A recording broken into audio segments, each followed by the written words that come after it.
दोस्तों, हमारे शब्दों की शक्ति अपार होती है। हमारे गुरु हमेशा कहा करते थे कि हमारी जीभ, जिससे हम बोलते हैं, यह दुनिया की सबसे तेज धार वाली तलवार के समान है।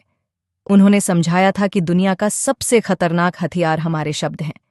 भले ही ये शारीरिक रूप से किसी को चोट न पहुंचाए, लेकिन भावनात्मक रूप से ये किसी के दिल को गहराई तक घायल कर सकते हैं। हमारे शब्द शक्ति का स्रोत हो सकते हैं, लेकिन अगर हम यह न समझें कि कब, कहाँ और कितना बोलना चाहिए, तो ये हमारी कमजोरी भी बन सकते हैं। जब हम सही समय पर सही बात प्रेमपूर्वक और समझदारी से बोलते हैं, तो हमारे जीवन में सफलता आ सकती है। लेकिन जब हम गलत समय पर कठोरता से या बिना सोचे समझे बोलते हैं, तो ये हमारे जीवन को कठिनाइयों से भर देता है। आज मैं आपको मौन के महत्व और उसकी असीम शक्ति को समझाने वाली एक कहानी सुनाने जा रही हूं।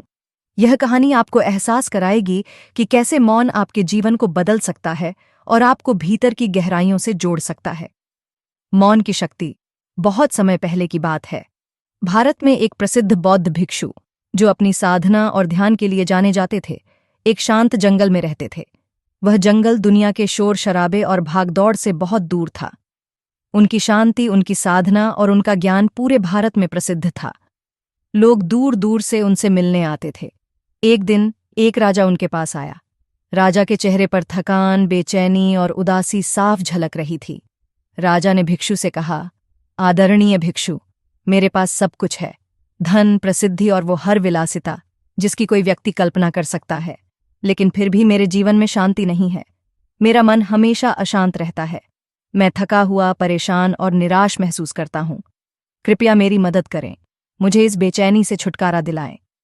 भिक्षु ने मुस्कुराते हुए कहा, राजन, जिस उत्तर को आप बाहर खोज रहे हैं, वह आपके भीतर ही मौजूद है, लेकिन आपने उसे कभी खोजा ही नहीं। भिक्षु ने राजा से कहा, मैं आपके लिए एक प्रयोग करना चाहता हूं। क्या आप इसे करने के लिए तैयार हैं? अगर आप यह प्रयोग करेंगे, तो आपके जीवन से अशांति और बेचैनी हमेशा के लिए दूर हो जाएगी। राजा ने थोड़ा चौंक कर पूछा, कैसा प्रयोग भिक्षु? भिक्षु ने शांत स्वर में उत्तर दिया, राजन, अगले 15 दिनों तक आप मेरे मठ में रहेंगे। इन दिनों आप एक सामान्य व्यक्ति की तरह जीवन बिताएंगे। आपको जितना हो सके उतना कम बोलना है और अधिकतर समय आपको अकेले मौन में बैठना है। राजा, जो अपने जीवन की अशांति से तंग आ चुका था, तुरंत इस प्रयोग के लिए तैयार हो गया। पहले दिन राजा ने देखा कि उनका मन पहले से भी अधिक अशांत हो गया है। उनके मन में अनेक विचार उमड़ घुमड़ रहे थे। उन्हें बार बार किसी से बात करने की इच्छा हो रही थी, लेकिन उन्होंने अपनी इच्छा पर काबू रखा और मौन रहकर अकेले बैठे रहे। जैसे जैसे रात हुई, राजा ने अपने भीतर एक अजीब सी शांति और हल्कापन महसूस किया। यह अनुभव उनके लिए चौंकाने वाला था। उन्होंने सोचा, यह क्या हो रहा है? मेरी बेचैनी क्यों गायब हो रही है? अगले दिन राजा ने प्रकृति के बीच समय बिताया। उन्होंने पहली बार महसूस किया कि उनके चारों ओर की प्रकृति कितनी सुंदर है।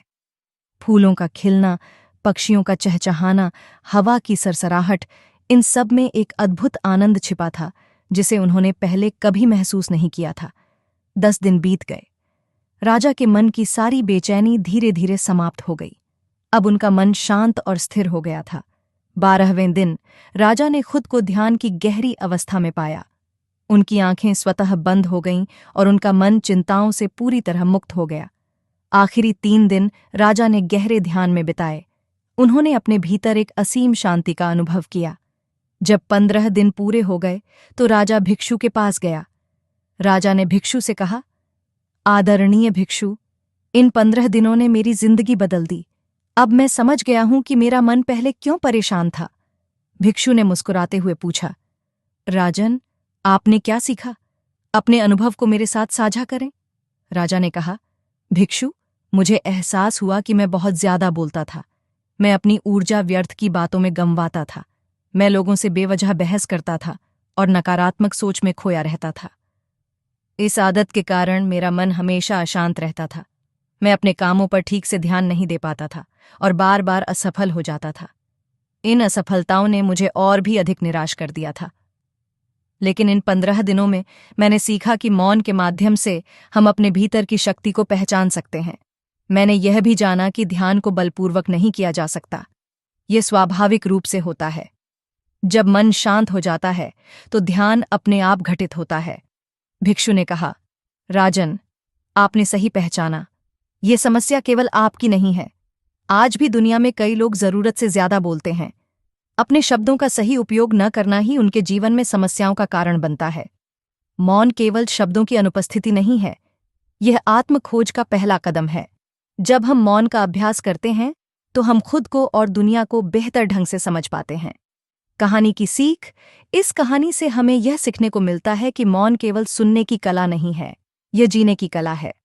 हर दिन 20 मिनट का समय अपने लिए निकालें। इस दौरान मौन रहें और अपने भीतर झांकें। आप देखेंगे कि धीरे धीरे आपके जीवन में शांति, आनंद और सकारात्मकता का संचार होगा।